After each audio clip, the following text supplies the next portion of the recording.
নমস্কার ভিউয়ার্স, আজ আসলাম রিদেন ব্লগের নতুন একটা ব্লগ নিয়ে।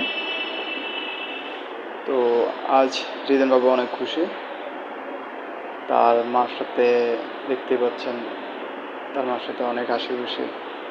তো আজ অন্যরকম একটা জিনিস খেয়াল করলাম যে রিদেন বাবা মার সাথে কীরকম মজা করে বা মার সাথে যেরকম হাসি খুশি থাকে, হ্যাঁ, এবং তার বাবার সাথে কীরকম হাসি খুশি থাকে। তো দুইটা জিনিসে দেখতে পারবেন।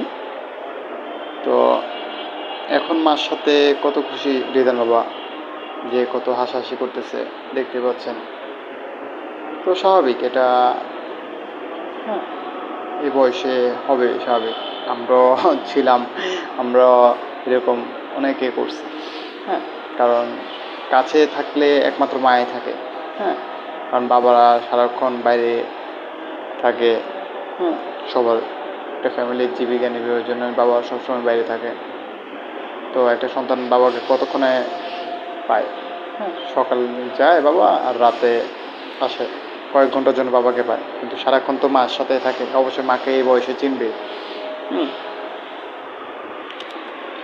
তো দেখতে পাচ্ছেন রিদেন বাবা কত খুশি, তার মার সাথে হাসি খুশি।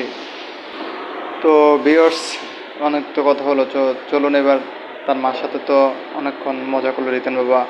তো এবার চলুন তাহলে তার বাবার সাথে কি করে, চলুন দেখা যাক।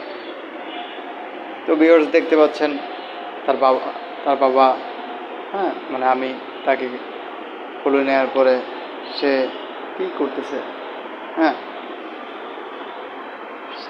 আমি ভিডিও করতেছি, সে তাকায় আছে শুধু মোবাইলের দিকে। মোবাইল ছাড়া মানে এখন বর্তমানে যা দেখতেছি, মানে আমাদের লাইফে আমরা তখন কি মোবাইল কিছুই চিনতাম না। আমরা মোবাইল চিনছি ধরতে গেলে 2006-07 পরে, 6-7 কারো পরে, অ্যান্ড্রয়েড আসার পরে আর কি। তাছাড়া তো আর এখন তো ধরতে গেলে বর্তমানে ডিজিটালে হওয়ার কারণে সব কিছু চেঞ্জ। এখন একটা বাচ্চা পৃথিবীতে আসার পরে সে মোবাইল ছাড়া কিছু বোঝে না। কার্টুন এই সেই অনেক কিছু লাগবে তার, অনেক কিছু লাগবে। তো আমি রিদেনবাবু ব্লগ করতেছি, রিদেনবাবু আমার ডিভাইসের দিকে তাকায় আছে। আমি যে কথা বলতেছি তার এইটা খেয়াল নাই, দেখতে পাচ্ছেন। মানে এখন বর্তমানে মোবাইল ছাড়া মানুষ তো 1 মিনিটও চলতে পারে না, এদিকে চলতে পারে না। তেমনটা বাচ্চাদের ক্ষেত্রে হয়েছে।